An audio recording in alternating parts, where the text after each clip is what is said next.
kapaligiran Pinoy. Tinatawag na advertisement ang tila isang maikling pelikula o isang nakasulat sa pabatid na impormasyon na ipinapalabas o pinapakita sa publiko upang makatulong na mabili ang produkto. Maaaring nagbibigay rin ng anunsyo ang isang advertisement. Layunin ng advertisement na magbigay ng maayos na impormasyon sa mga mamimili, gayon din mga mensaheng nagbibigay ng paalala sa isang gawain sa pamamagitan ng isang anunsyo. Refleksyon ng personalidad ng gumagawa ng advertisement ang bawat ginagawa niya. Nagiging larawan ang advertisement ng pagiging buhay at makulay na nakadagdag ng paghihikayat sa mga mamimili. Kapupulutan din ng aral ang bawat advertisement na nakikita, nababasa, napapanood o nasusulat. Linawin natin ang advertisement sa kapaligiran Pinoy. Isa sa matalinong mamimili ang mga Pilipino. Pinatutunayan ito ng paglabas ng iba't ibang paraan ng advertisement sa pagpapakita ng kompetisyon ng iba't ibang advertiser upang mahikayat nila ang mga mamimili na ang produkto nila ang bilhin. Masasabing may mga elementong taglay ang bawat advertisement na nakakaakit sa paningin at panlasa ng isang mamimili ayon sa uri nito. Nariyan ang makukulay na itsura, maayos na mga larawan at letra kung paano at kung nasa billboard o tarpaulin. Nakasulat sa mga sasakyan gaya ng bus, LRT, MRT at iba pang gamit pantransportasyon. Kung sa telebisyon naman, bukod sa makukulay na pagkilos ng mga tauhan ng advertisement, nilalapatan pa ito ng musika na malaking tulong upang mahikayat ang mamimili. Sa radyo naman, kailangang malinaw na malinaw ang bawat pahayag at may iba-ibang sound effects bukod sa musika. Sa advertisement, hindi lamang produkto ang ipinababatid. May mga anunsyo ng reunion, meeting ng isang samahan, komprehensya at iba pa.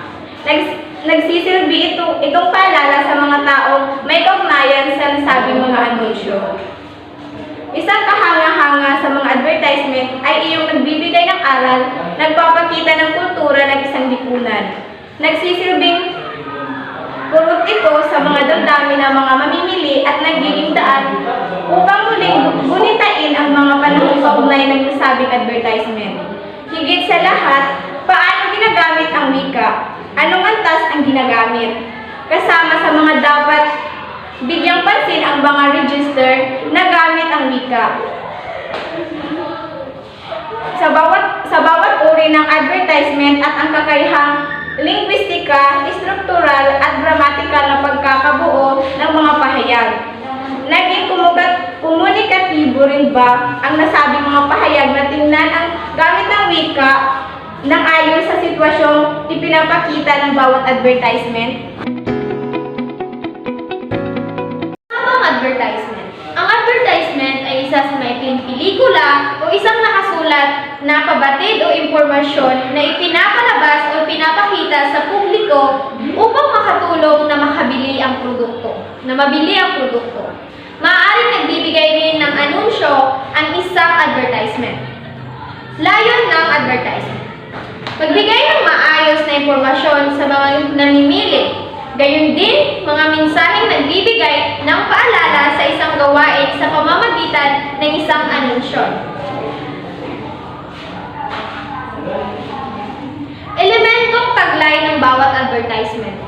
Nariyan ang mga makulay na itsura, maayos na mga larawan at letra kung nasa billboard o tarpaulin nakasulat ang mga sasakyan gaya ng bus, LRT, MRT at iba pang gamit pang transportasyon. Kung sa telebisyon naman, bukod sa makukulay na pagkilos ng mga tauhan ng advertisement, nilalapatan ito ng musika na malaking tulong upang mahikayat ng mga mamimili. Sa radyo naman, kailangang malinaw ang bawat pahayag at may iba't ibang sound effect bukod sa musika. Sa advertisement, hindi lamang produkto ang ipinapabatid.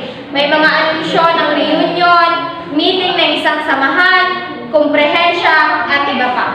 Nagsisilbi itong paalala sa mga taong may kaugnay sa nasabing mga anunsyo.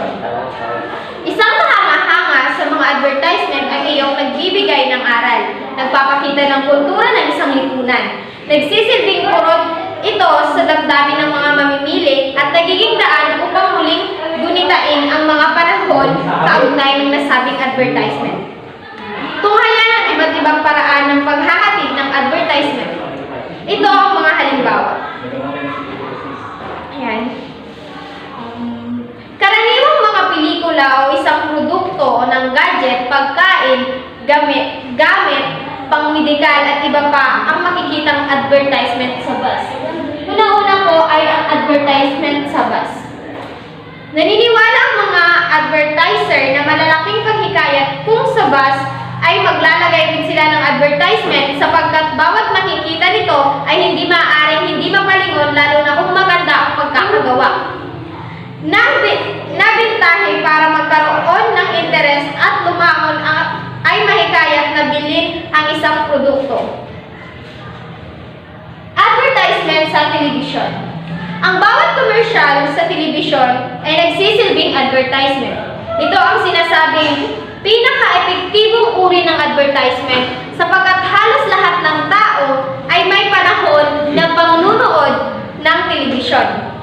Ginagawang kaaya-aya at maayos at malinaw ng pagpapahayag na nais iparating sa advertisement sa telebisyon upang magbigay tuon ito ng mga manunood.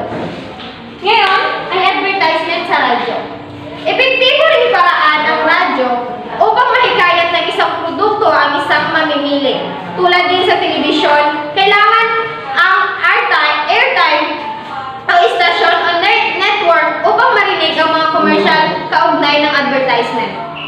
Sa radyo ay nagkukwento o parang nakikipag-usap lamang na daan sa mabisang pag-a-advertise ng anumang produkto. Ang advertisement sa radyo ay di kailangan na pagtuunan ng paningin upang ganap na maunawaan ang mensahe. At bawat detalye ng advertisement, pakikinggan mo lamang ito. Ngayon ay advertisement naman sa online. Isang paraan ng promotion ang advertisement sa online gamit ang internet at World Wide Wide upang ipahayag ang husay at ganda ng produktong in-advertise. At ngayon naman ay advertisement sa billboard. Malaking istruktura ang billboard na makikita sa mga pampublikong lugar na nagpapakita ng mga advertisement sa mga motorista at pedestrian na dumadaan tungkol sa isang produkto.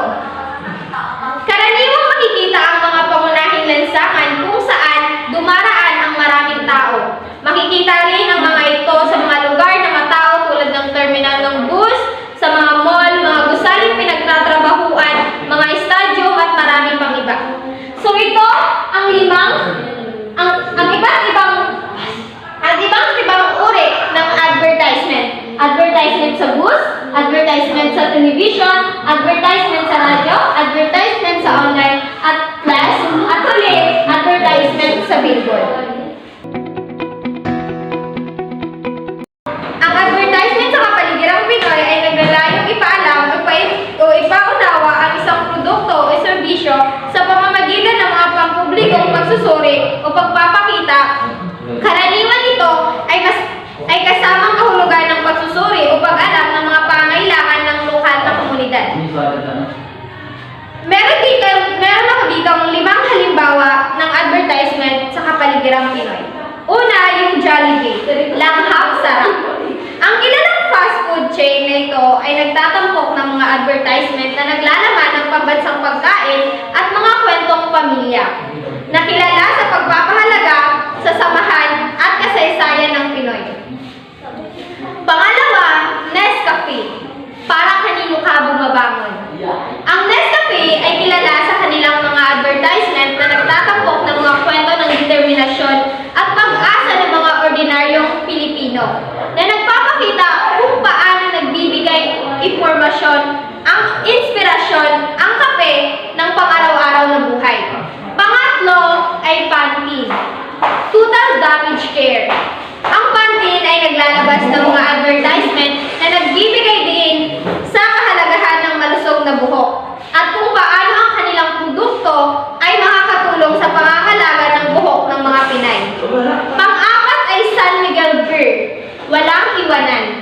Ang San Miguel Beer ay naglalabas ng mga advertisement na nagtatakbo ng mga pagkakaibigan at kasiyahan sa pag-inom na nagpapakita ng pagiging malapit sa puso ng mga Pinoy culture.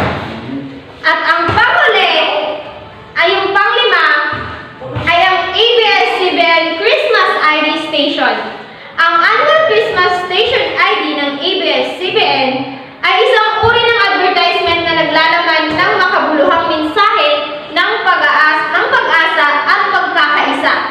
Nagre-refleksyon sa kahalagahan ng pagtutulungan at pagkakaroon ng malasakit sa isa't isa. Ang mga halimbawang ito na nabanggit ay nagpapakita kung paano ang advertisement sa Pilipinas ay nakatutok sa lokal na kultura, damdamin at pangangailangan ng mga tao. So ngayon, meron bang tao na nag-imbento ng advertisement sa kapaligiran Pinoy? Ang advertisement sa kapaligiran Pinoy ay resulta ng mga nagdaang dekada ng pag-unlad at pag-usbong ng industrialisasyon sa Pilipinas.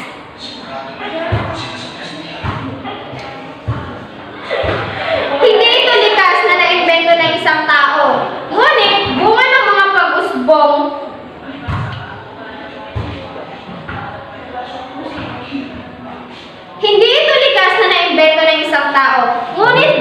pag-usbong ng negosyo at media sa bansa. Ang mga lokal at dayuhang kumpanya ang nagbubuo ng kanilang mga advertisement na nasusing inaangkop sa kultura at panlasa ng mga Pilipino. So walang espesipikong tao kung sino ang nag-imbento ng advertisement sa kapaligirang Pinoy. Bagkus, ito ay bunga ng pag-usbong ng negosyo at media sa bansa. Ngayon, anong mga salita ang nag-uugnay sa advertisement sa kapaligirang Pinoy? So meron po tayo ditong 5. Meron po tayo ditong 5 mga salita. Una, kasaysayan. Ang mga advertisement sa kapaligirang Pinoy ay kadalasang nagtatampok ng mga kwento o aspeto ng kasaysayan ng bansa upang makabuo ng isang koneksyon sa pambansang pagkakakilanlan. Pangalawa, pamilya. Madalas na binibigyan diin ng mga advertisement ang kahalagahan ng pamilya sa kultura ng Pilipinas. Naglalaman ng mga kwento ng samahan at pagmamahal. Pangatlo ay kasiyahan. Maraming advertisement ang nagpapakita ng kasiyahan at positibong aspeto ng buhay na nagre-refleksyon sa masiglang kultura ng mga Pilipino. At ang pang-apat ay pagkakaisa. Ang konsepto ng pagkakaisa at pagtutulungan ay laging bahagi ng mga advertisement sa kapaligirang Pinoy na naglalabas ng mensahe na nagpapakita sa komunidad. At ang panghuli, panglima ay pang-araw-araw na buhay. Madalas na tampok ang pang-araw-araw na karanasan ng mga Pilipino tulad ng pag-akyat ng jeepney, pagsakay ng tricycle o pagkakaroon ng masiglang street food culture.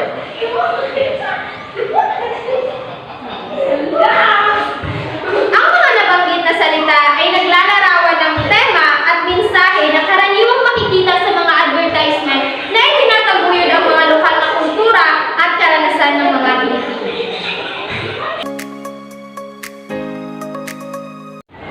Kahalagahan ng advertisement sa lipunang Pilipino. Likas na mamiling Pilipino na maghanap at bumili ng mga produkto na maayos, matibay, maganda at iba pa sa tamang halaga lamang. Gaya nga lang nabanggit na mahalaga ang advertisement upang matamo ang layunin sa pamimili. Bakit mahalaga ang advertisement sa isang produkto? Narito ang 6 ang ilang dahilan kung bakit mahalaga ang isang advertisement para sa isang produkto. Una, nagsisilbing gabay sa tamang pagbili. Pangalawa, nalalaman ang kakaibang katangiang taglay ng isang produkto. Pangatlo, nagkakaroon ng pagkakataon na piliin ang tamang produkto. Pangapat, nakapagbibigay ng karagdagang mga impormasyon na laging tatandaan sa pagbili. Panglima, nagiging kritikal sa pagbili ng bibilhin. Pang-anim, nagpapaalala ng magandang katangian ng mga produkto na dapat laging tandaan. Pagpapaliwanag sa register ng wika na ginagamit sa isang disiplina, sitwasyon. Hindi maiwasan ang gamit ng wika sa iba't ibang sitwasyon. Nangangailangang harapin ang nasabing mga sitwasyon. Sensitibong wika sa konteksto ng sitwasyong panggamitan.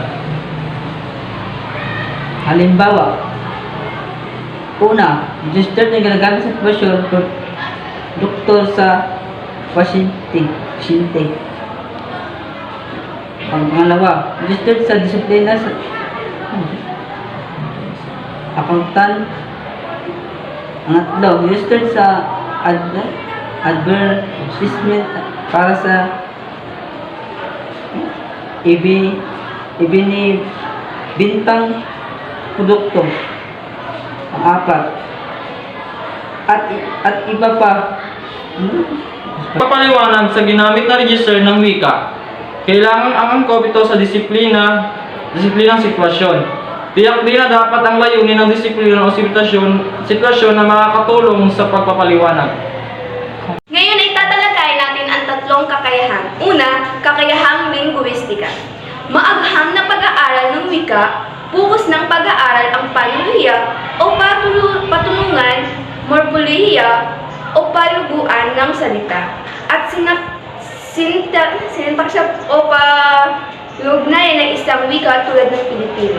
Pangalawa, kakayahang structural. Ayon kay Utanis 1990, tinawag na struktural ang kakayahang ito sa pag-aaral ng wika, sapagkat layo nitong ilarawan ang struktura o forma ng isang wika. Ang forma ng isang wika nagsisilbing signal o pamaraan sa pagpapahayag ng mensahe. Sa pamamagitan ng wikang ito, halimbawa sa pagkakahulugan ng kagamitan na antala o sandaling ito. Iba ang kahulugan ng pangungusap na hindi pula ang t-shirt niya. Sa hindi pula ang t-shirt niya, may antala na hindi ikalawang pangungusap. Pangatlo, kakayahang gramatikal. Saklaw ang gramatikal ng pag-aaral ng sistema ng pagkakaugnay-ugnay ng mga salita. Sa pagpapahayag ng kaisipan, tumutukoy sa wastong gamit ng Pilipino sa paglapat o implikasyon ng kaalamang panggramatika at pantritik sa buong makabuluhang pangusap o pahayag. Wasto ang gamit ng Pilipino kung bukod sa maayos na sa tamang sistema ang pagkabuo-buo ng pangungusap o pahayag, ay magsisining ay kaakit-akit na pakinggan o basahin. So ayan po, ang amin pong mga itinalakay ay patungkol sa advertisement sa Kapaligiran Pinoy. So para po sa inyong dagdag na halaman, ang advertisement po sa Kapaligiran Pinoy ay meron pong iba't ibang uri ng advertisement. So sa amin pong ibinahagi sa inyong aralin, meron pong 5 iba't ibang uri ang advertisement. So kung nakinig po kayo ng mabuti, maaari nyo pong i-comment at ilapag yung 5 uri ng advertisement para po malaman namin kung kayo ay nakikinig ng mabuti. At amin ding itinalakay kung ano nga ba ang kahulugan ng advertisement sa Kapaligiran Pinoy at kung ano ang